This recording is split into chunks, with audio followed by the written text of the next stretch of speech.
So hey guys, so this is the menu system. So if you want to take a look, so I will now show you. Okay, so this is how it goes. We have the zoom mode, which is the intelligent eye zoom. We have eye zoom off. We have intelligent 90 times.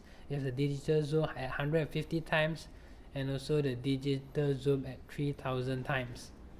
So I will recommend you to put the intelligent 90 times. So that's the best, because you know, if you put it at digital zoom, it will actually magnify the image, which cause blurry. It's very blur. And in intelligent 90 times is actually better because they do some computer interpolation, so it actually helps the image quality to be better. And for the O.I.S, it's off because I turned it off. I gotta turn it on later so it can actually show what the mode is actually available. And on a recording format, okay, we have FVC HD and also the MP4 and iframe. So these are the two options that you may want to consider, but if you want to use MP4, is also alright, because MP4 you'll be able to shoot at 1080p at 28 megabits per second at 50 frames. For mine it's a European version, so mine can do 50 frames, and on the 720 option is actually 25 frames per second at 9 megabits per second. This is good if you want to share it to your smartphone because the file is small, and this is iframe if you want to edit it on a Mac. So for FVC HD, you have all this interlaced format. You can see from the top you have the PH, which means 24 megabits per second, and all the way down to 5 megabits per second. So this for the interlaced mode, but most of the time I will recommend you that you shoot in 50 frames per second in progressive mode, so you will not get the interlaced line, and also 50 frames per second in 28 megabits per second is the best option I will recommend. And next we have the pre-record, where you actually start recording 3 seconds earlier. You see, it's a pre-record, so it's actually recording before you even press your start button. Okay, so oops, you will go into the menu. Sorry, this interface is a little bit slow. Panasonic's interface is slow, and the system is responding slow, so you have to be bear with it. See, it's pretty slow, and it's a resistive touchscreen, so you have to use strength to actually press the screen. Okay, next is the face framing. It's the same meaning as the face detection. So you have the OR, you have the primary or the off primary. If let's say you have two persons, one in the front and one in the back, it will focus on the primary face. If OR, it will just focus on all the faces. So Hybrid O.I.S is off because my O.I.S is not set, it's set to off. Okay, this is fading. You can set your fading if you want to, which I don't really use this. This is a fade color. You can choose between black or white, and you have the guidelines like I showed you just now. Some of the guidelines you have here. Okay, you have the level gauge. Okay, you can turn it on. I can just show you how it looks like, the level gauge. Okay, the level gauge, this is how it looks like, the level gauge.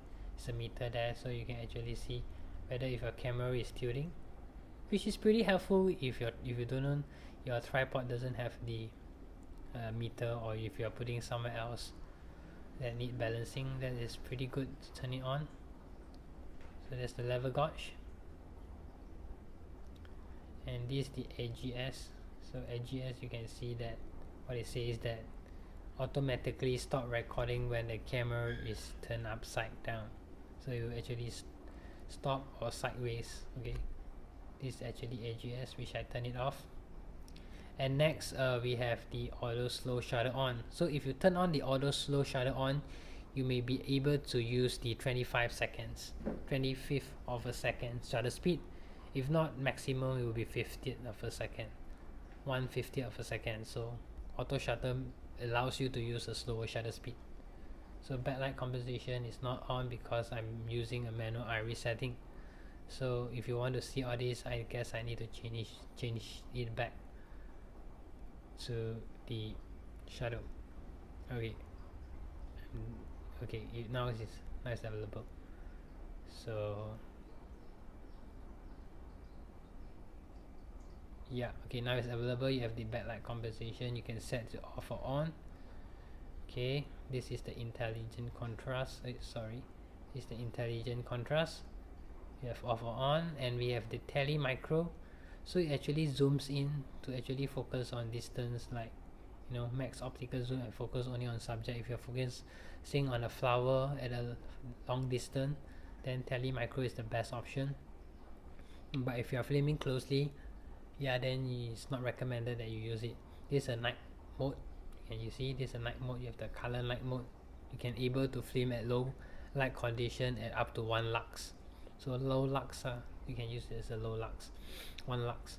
So this is a digital cinema color. It's also known as the XV color, which actually helps to boost the saturation and contrast and makes the image looks better if you have a digital cinema color television compatible with this. Then you can of course turn it on, but I will just turn it off since I don't use it on the television. So you have the shooting guide. I turn it on so they actually show you information if your camera is panning too fast or such like that. This is the win cut for the microphone, and of course you can see the mic setup. You can set it onto stereo mic configuration, or you want the zoom mic, so when you zoom in you can actually focus on the person's voice. Okay, and the mic level you can set it to auto, or you can set yourself with the auto gain control on. So if let's say you set it to +9 dB, then if let's say your audio is peaking, then it will help you to reduce the volume of the microphone so that it will not peak. So I set it to auto gain control on. If you want the true quality of your audio without having the auto gain control on, you can of course set it off, which is the best option if you actually know the sound, I would say the loudness of your sound. So of course next you have the picture adjustment. You can adjust the color profile. You have the sharpness, which you can go all the way to -5 and all the way to 5 +5. So this is the sharpness. Okay, you can play with it if you want to do some color grading in pose. You can play with the sharpness and also the color. You can reduce it to actually help you in your color grading in pose. And also you have the manual focus assist, so I've showed you just now, which is able to highlight the area in blue that actually in focus.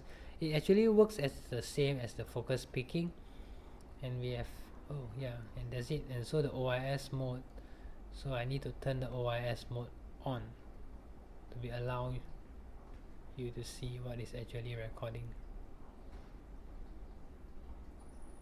I need to turn it on first.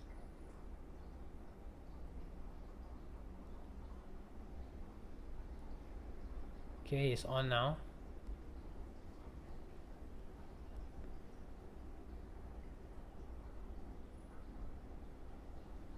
So yeah, the O.I.S we have active and also the standard.